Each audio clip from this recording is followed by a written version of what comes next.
Good morning, everybody.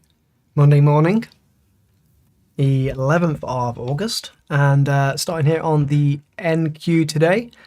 Going to do a quick breakdown on the high time frames, and we will look to see what we may have installed for today. So, new week. I haven't actually looked at news, but it is the second week. So, we don't have obviously NFP, but I will have a look throughout the week to see if we have any high impact news events. I don't think there's anything today. If there is, I will have a look after the stream. I'm looking on the high time frame. Just going to look on the NQ and the ES. Well, the NQ has now printed two consecutive green days on the BX, the BX trender, which is the BX trender, puppy therapy. They're my settings, just a default, slightly above default. Free indicator on TradingView, just tracks momentum. I like to see that on the green on the daily, which is good to see on the NQ. Weekly, obviously, we're still green. We're most of the time we're going to be green on the higher time frames, like the monthlies and the weeklies. And then when we are red, it's just obviously buying opportunity for the long-term portfolio. But in terms of day trading, weekly is not super important, but it just goes to show that still momentum is there.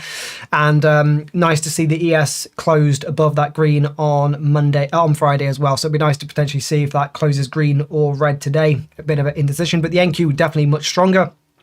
Going on, or going and having a look on the half an hour on the trend from last week, you can kind of see pretty much was to the upside on the linear regression. That is from Thursday, but even so from Monday, you can kind of see most of the indexes just literally grinded up, and you can see above trend on most days. The NQ on Thursday was kind of the only really day where we actually got below trend. We came down to the ATR low in this purple line here and pretty much stuck that as the weekly halfway back. And you can see that was from Tuesday of the previous week. We came down to that halfway back, and we still haven't yet completed that target. That target does take us to 23,800. So just be aware of that target. And someone just said on YouTube, Trump speaks at 10 a.m. So 10 p.m. or 10 a.m.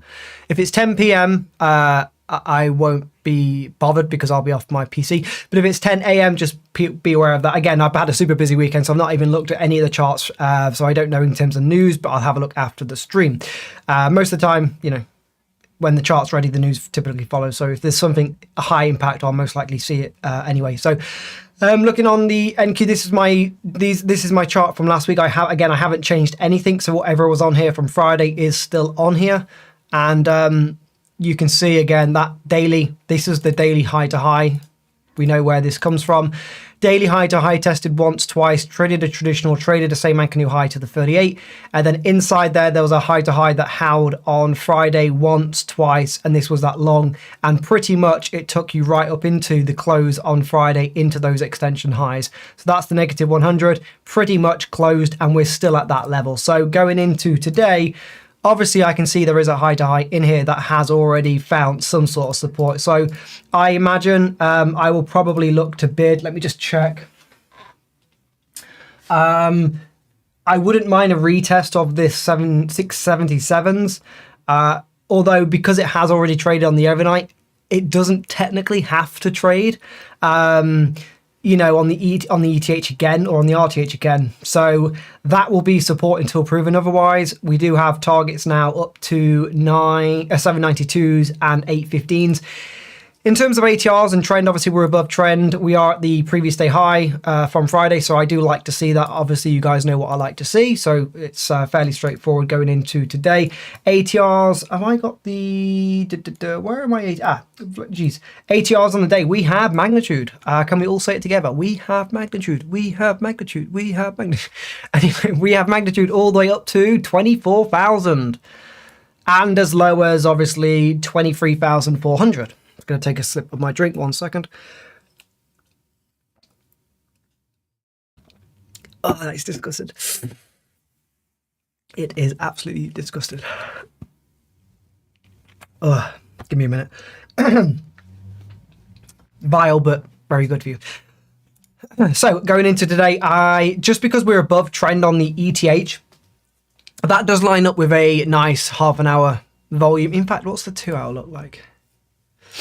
Yeah, I wouldn't be opposed, you know. The only annoying thing is it wouldn't be above the previous day high, but I would really like to see, I would actually prefer for us to go higher. I would actually prefer to us to go higher, stay around here, and then move this out of the way. Just trying to plan my day, I think. Oh no, because that's yesterday's low. Yeah, I think you're just going to have to be aggressive today, because what I was going to say is I would have really liked something like this to play out and then go higher, but that would be previous day low from Friday. So I just have to I'm probably just going to have to be aggressive. And if it doesn't play out, it's probably going to play out tomorrow. I know that just purely based on where the highs and lows are. So I think most likely I'm going to have to bid the aggressive draw, which will line up with, if I even get it right, the textbook draw for me would be that halfway back high to high at 678. Again, I don't even know if the market doesn't even necessarily have to even rebid that level, because it's already traded on the ETH. So we could just rally on the opening. If we do, those targets are literally above us. Dead simple. All of those targets are within magnitude, right? You've got room all the way up to, as I said a second ago, 24,000. And of course, you're still in range for all of these targets to get taken out.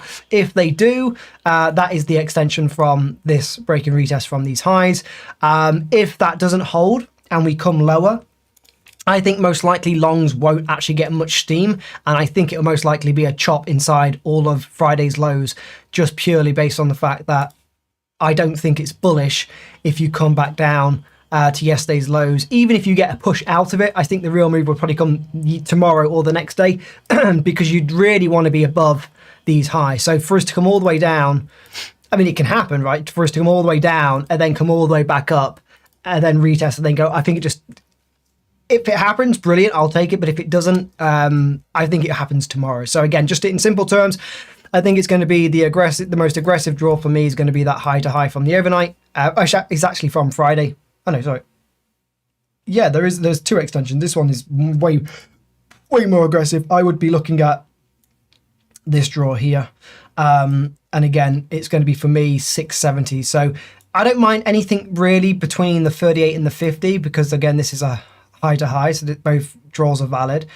So I'm just going to mark out both of those levels, and essentially, if we get something like, you know, a rebid and we can kind of get above here, then I like the move up, right? And I don't even mind, you know, I don't even mind missing the initial halfway back and let the market show its hands and then just bid the 50, right? I don't mind that. I don't mind waiting for the market to show its hands, and then instead of bidding this break and retest, which is less confirmation, wait for this break and retest, right?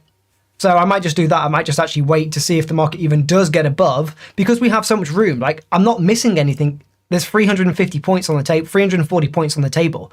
I'm happy to miss, call it, you know, 9 or 100 of those for confirmation to then get 240. I mean, that's still a sick trade. So yeah, that'd be my plan. I'm not going to trade the long side until we basically break above the overnight highs, and that overnight high hopefully will line up with a halfway back. And to be honest, even if we don't test this, that will still be a low there.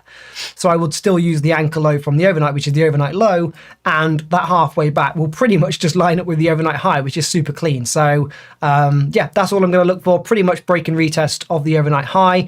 As long as we've built structure enough to actually go higher, if we have, those targets will be all the way up to 24K. But of course, I will scale out at probably 820s, 900s, and most likely a full negative 100 at 978s to 980s.